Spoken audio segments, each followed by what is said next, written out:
우리 선생님들이 말씀해 주시는데 하나하나 너무너무 생동감 넘치는 꿀팁들만 다 제안을 해 주셨어요. 예비교사 분들께서 정말 많이 도움이 될 만한 팁들일 것 같은데 가장 최근에 우리 강한나 선생님은 또 면접도 치르셨잖아요.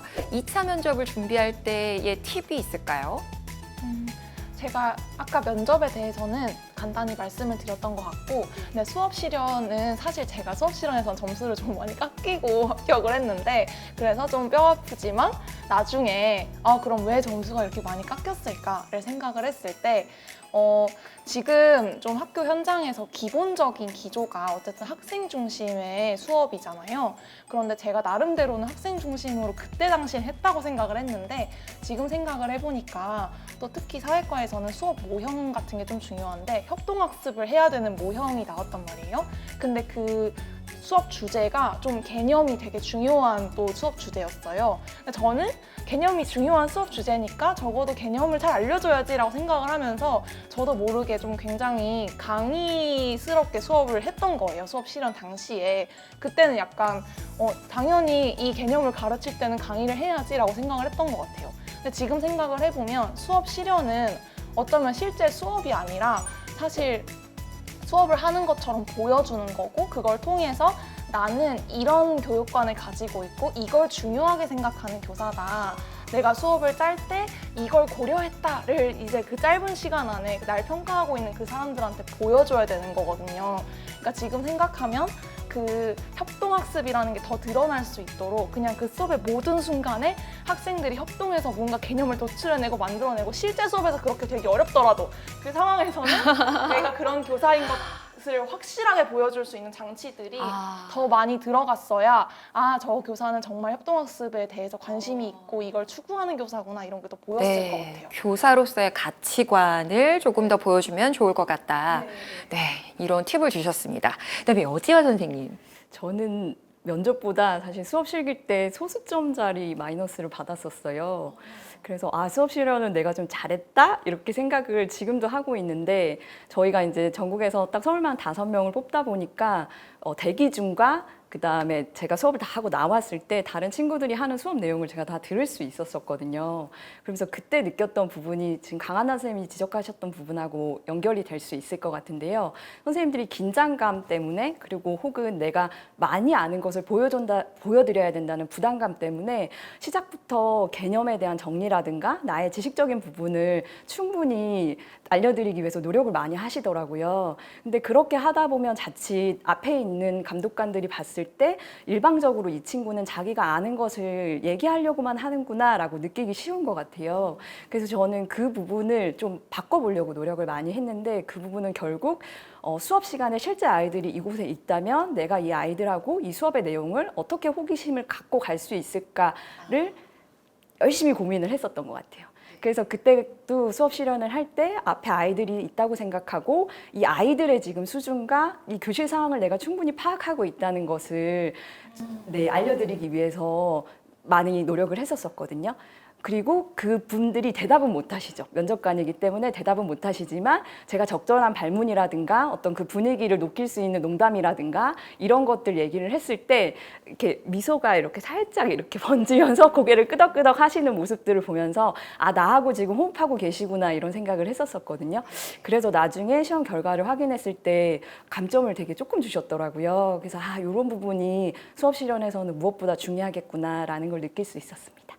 그럼 정리하면 좀 수업에 대한 대상이라든지 나만의 어떤 분위기를 구체화시켜서 그렇게 조금 더 구체적인 수업 분위기를 통해서 동기부여를 유발하는 그런 식의 또 준비도 도움이 됐다, 이런 말씀 해주셨습니다. 우리 박예스더 선생님.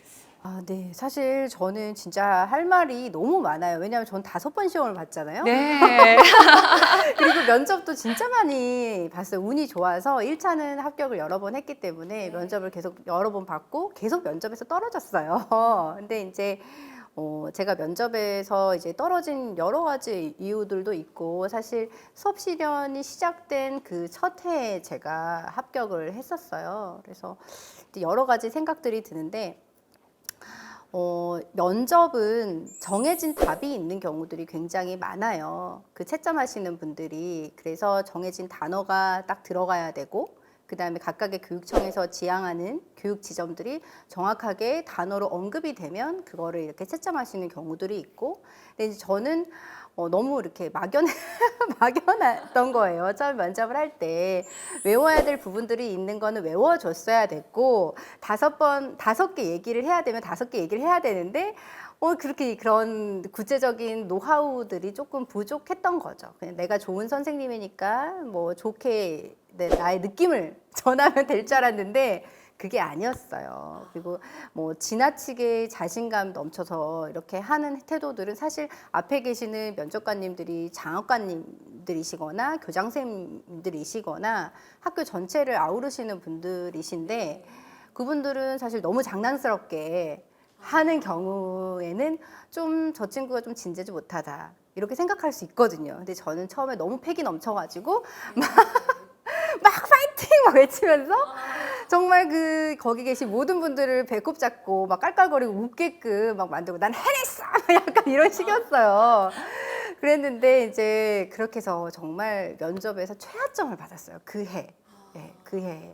거의 정말 이런 점수는 받을 수 없다. 정말 진짜 기본의 기본 점수를 받아서 제가 좀 1차에서 높은 점수를 받았어도 거기에서 많이 깎인 적들이 있었어요. 그래서 또 그 다음에는 너무 의기소침해가지고 막 조용조용 막 이렇게 그냥 외운 대로만 살살살살 이랬더니 또 너무 자신 없어서 또 떨어지고 약간 그런 것들이 있었어요. 그래서 이제 그 다음에 이제 합격했을 때는 조금 이제 그냥 마음을 비우고 제 나름의 이제 교사로서 제가 생각했던 것들을 그냥 잘 정리해가지고 얘기했는데, 왠지 너무 운이 좋게 이제 점수도 잘 나오고, 그리고 수업 실현 같은 경우도 사실 저는 기간제를 오래 했어요.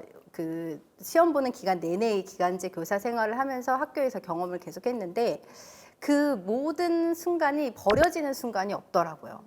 그러니까 그러다 보니까 사실 제가 막 여기 한나 선생님이 말씀하신 것처럼 무슨 협동학습 뭐 이런 거 잘 못했어요. 저는 그런 거 잘 못했지만 제가 이제 그 수업을 하는 그 모든 그 태도나 그런 발성이나 그 모든 그 구성에 있어서 그 아이들을 중심으로 생각하는 것들이 사실 기본적인 발문에서부터 그게 다 티가 나거든요.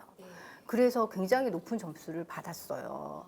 저는 진짜 그 개념을 중심으로 설명하는 걸 했지만 그게 같은 설명을 하더라도 이게 그 학습자를 중심으로 생각하느냐 하지 않느냐는 거기에서 다 드러나게 되어 있거든요. 그래서 평소에 그런 교실 안에 있는 개별 존재에 대해서 교사가 어떻게 생각하고 이거를 어떻게 아이들에게 전달할지를 자주 생각을 해본다면 이제 수업 실현하는데 큰 도움이 되지 않을까 이런 생각을 해요.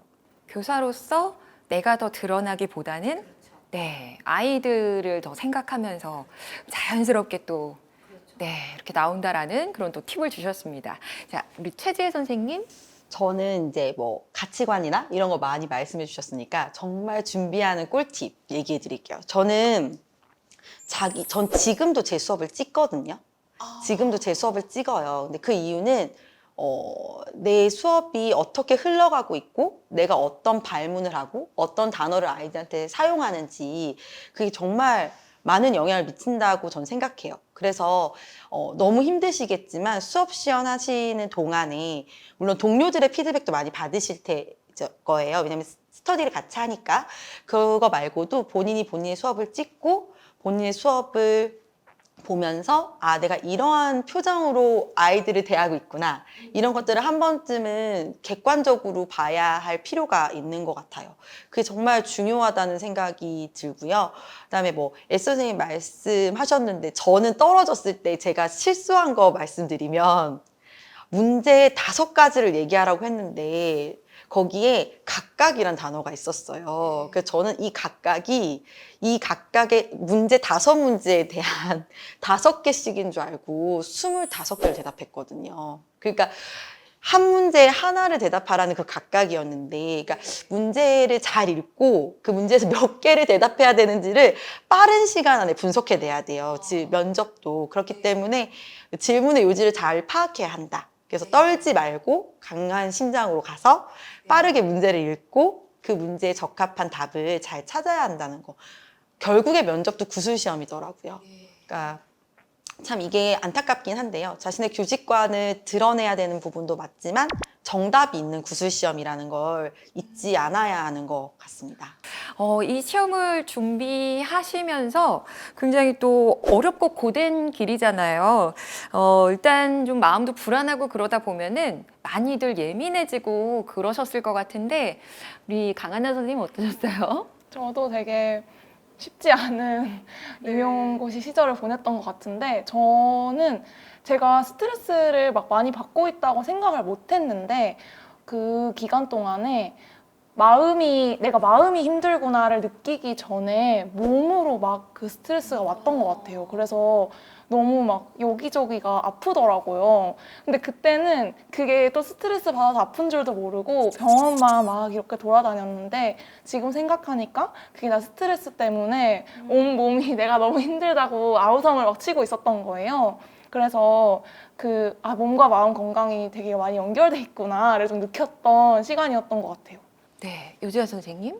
저도 참 힘들었던 것 같아요. 특히나 직장 생활로 기간제 생활을 2년간 하고 그다음에 그 돈을 좀 모아서 이제 노량진 학원가에 가서 네. 공부를 했었거든요. 뭐 친구도 없고 그리고 그 지역이 조금 고시생들만 좀 많은 지역이라 좀 자유롭지 못한 부분이 있어요, 사실. 그래서 친구도 없이 거기 안에서 고시원에서 공부만 하고 있는데 몸적으로나 마음적으로나 되게 지치더라고요. 그리고 이게 워낙 뭐 단기간 몇 개월 공부하고 되는 게 아니라 1년이란 과정을 꾸준히 가져가야 되는 거기 때문에 지치고 내가 왜 이걸 하고 있지? 라는 질문이 스스로에게 들릴 때가 되게 많아요.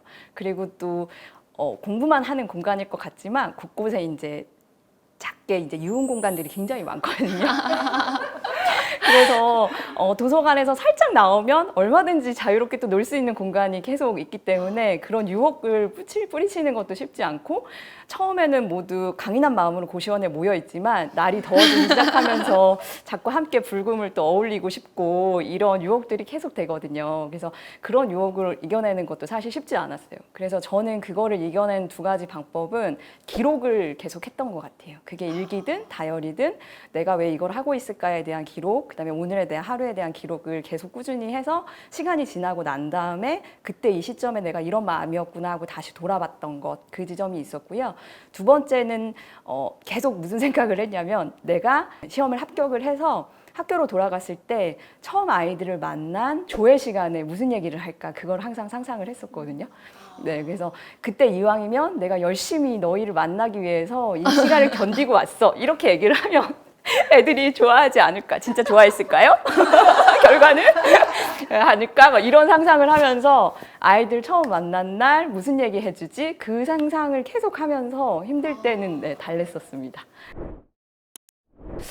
이렇게 또 멘탈 관리 방법까지 팁을 주셨는데 우리 최지혜 선생님은 그럴 때 멘탈 관리하는 방법, 외로움이 가장 좀 힘들다고들 말씀을 하시더라고요. 어떠셨어요? 저는 운이 좋게 졸업하자마자 교사가 돼서 이제 4학년 수업을 진행하면서 임용고시를 같이 준비했어요. 아마 한나쌤도 비슷할 텐데 그러면 사실 수업을 들으면서 대학교 수업을 들으면서 이제 임용고시 준비하는 거 사실 보통 일이 아니거든요. 근데 그때 갑자기 생각나네요. 가방을 메고 그냥 무조건 집에 왔어요. 그 거실에 가방을 집어 던지고 엉엉 운 거예요. 그러니까 저희 엄마가 너무 놀라셔서 도대체 이게 무슨 일이냐.